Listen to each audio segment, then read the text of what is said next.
What's going on YouTube? It's Patrick, Mid-10 Outdoors. Well, I got a new gun. Got it week after Christmas, and as you can see, it's all folded in half right now. It's Keltec Sub 2000. Now, the one I chose for various reasons was the version in 40 cal. As you can see right there. I chose the 40 over the 9mm, even though I've got a Glock 19.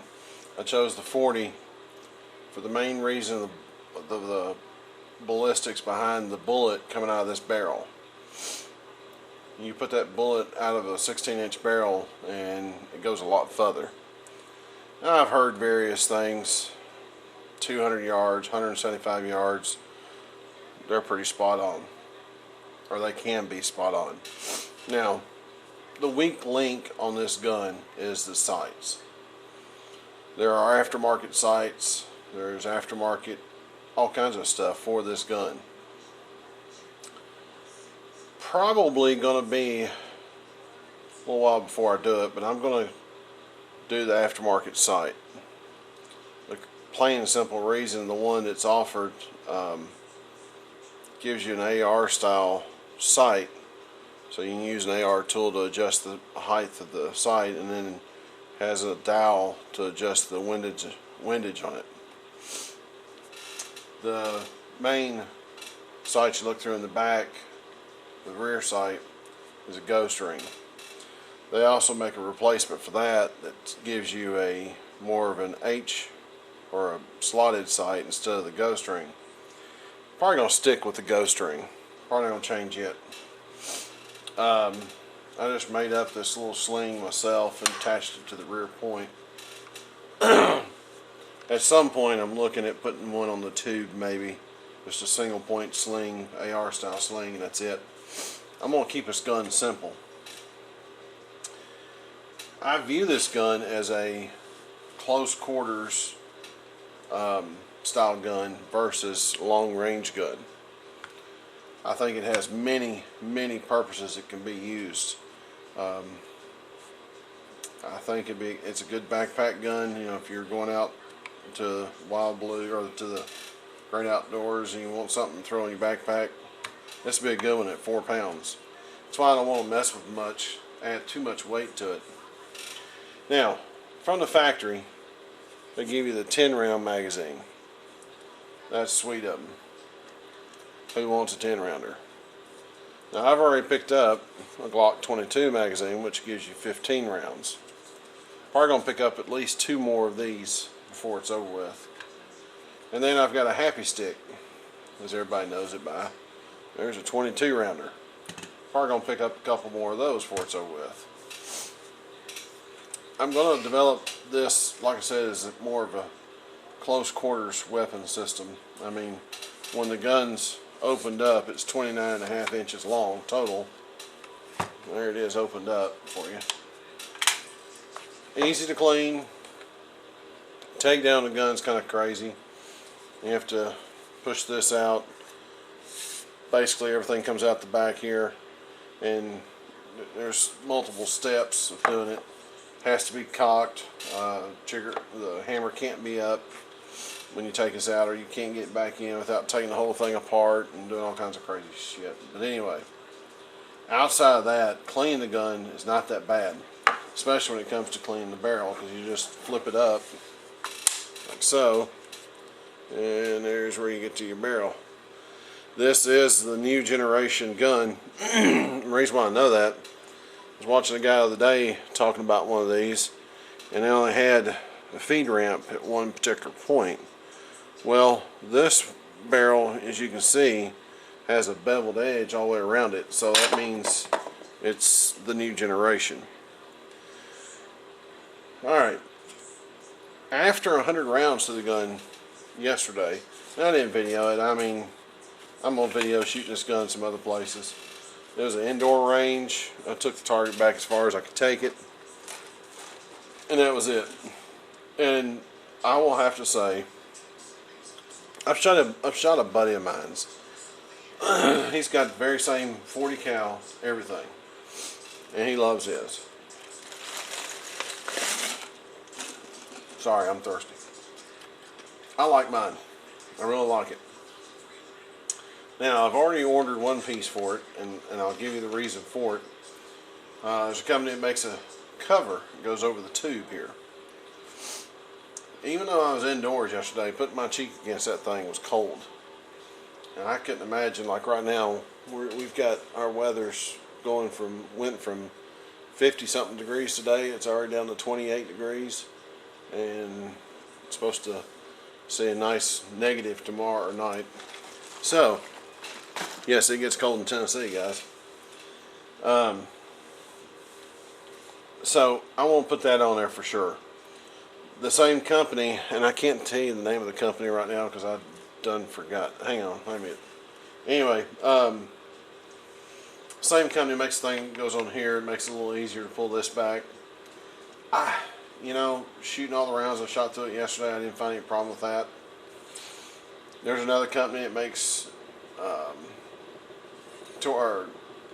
Allen screws to replace the Phillips screws that's in the gun to begin with. I don't know if I'll ever replace them.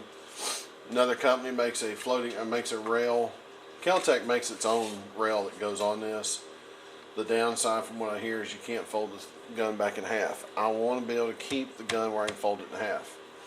Now, I think it's Lion Industries makes a index rotating rail that will go on this gun that will still allow you to fold it. And what it does allows you to put a red dot on it. You have a little deal that you unscrew, spin the rail, close it up, and then you've got a red dot hanging off one side or the other, and you can have whatever. That's why I'm thinking I'm going to stay with the stock that's on it. I don't foresee putting a red dot on this gun. I just don't see it. What I may do is get the Keltec side rail and maybe put a red laser on it. And that's it. And upgrade this sight. They're talking about the extension that goes on here. I've thought about doing that. May end up doing the extension. I don't know. I was shooting good yesterday with it. I was really impressed with the gun and the way it shot. Dead nuts on. I mean, whoever had it last, I bought it from secondhand. Must have adjusted the sights fairly decently, because it was pretty well. I was keeping, I would say, $50 size patterns with it, and was really impressed with it.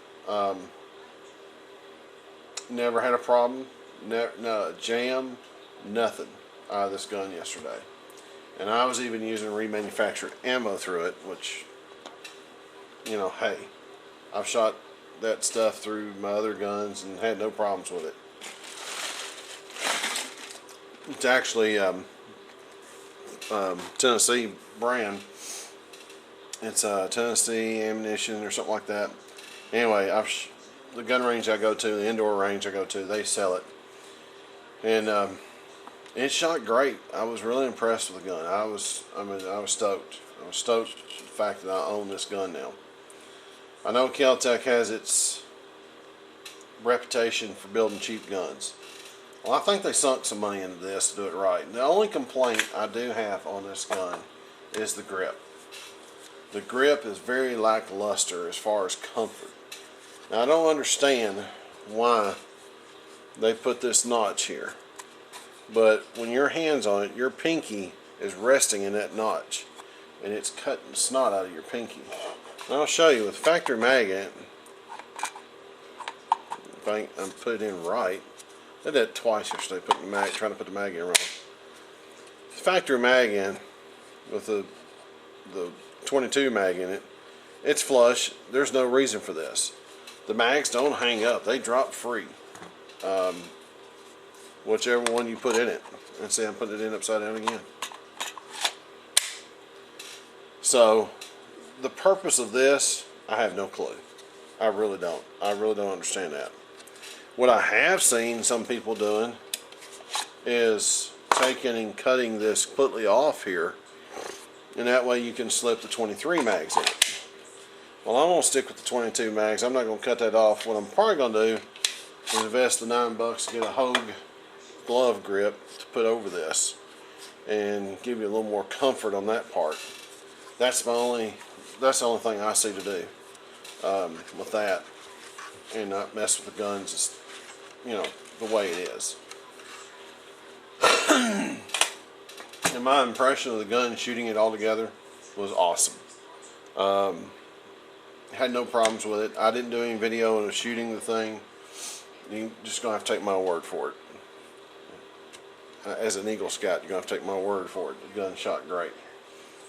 Like I said, the only thing I'm doing to it, tube cover, going to put a side rail on it. Oh, yeah, I'm going to put the side rail on it for a laser. I'm going to put they make an Kel-Tec makes a rail that goes here. I'm going to put it on it and probably put a foregrip, put one of the Magpul foregrips on it. I think that would help on the handhold situation too. I found myself holding the barrel a couple times yesterday, so I want something up here that it's definite, pronounced hold on. I've even thought about one of the collapsible foregrips, doing that on the front end. But outside of that, guys, I think it's a neat little weapon system. It could be definitely one you could throw in the car and leave, and you would have a good gun to go at, you know, grab and know you can protect yourself and get home with it. So anyway, that's my take on the gun. You will see some shooting of it, I'm sure, pretty soon. Chase hadn't got to shoot it yet, so I'll film him shooting it. Who cares about seeing me shooting a gun? Anyway, that's my story. I'm going to stick to it on this one. Keltec Sub 2000 40 cal. It's a winner. It's a winner. Even with all the Keltec's crap, supposedly with their pistols, I know they've got some issues with some of their pistols. I got a P32 that's sitting at 1,000 rounds. Never had a problem with it. Never had a problem with it. The gun shoots flawless. It's a great up close, personal, down and dirty gun. Carry it every day. It's a backup. This, another winner. So that's about it, guys. Keltec Sub 2000 40 cal. If you can find one, I would suggest buying it. I think it's a great buy. So, with all that said, be prepared.